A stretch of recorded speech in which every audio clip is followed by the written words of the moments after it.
Idol, natakaron sa katong among gihimo nga gigit nga gi-repair. Mao ni resulta oh. Anawa. Anawa ang tubig oh. Mao ni siya tungod sa kadako sa tubig among gipagawas.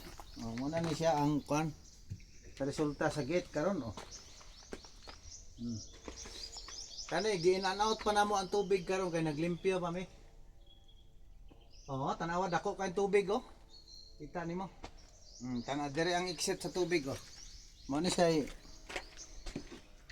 kuan sa tubig karon. Gawas. Inani siya basta pag muhunas na, nag-low tide naman tanawa tong ang gi-vlog nga gamay ang tubig sa dagat karon patinda ko sa tubig oh. Pero padulong na po ni siya pahunas. Mao na siya tanawa. Gawas na po ang tubig.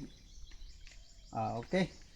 Siya Abdul, mo na yung mga update na to karon, mo na kinabuhi sa mga taga Pispan.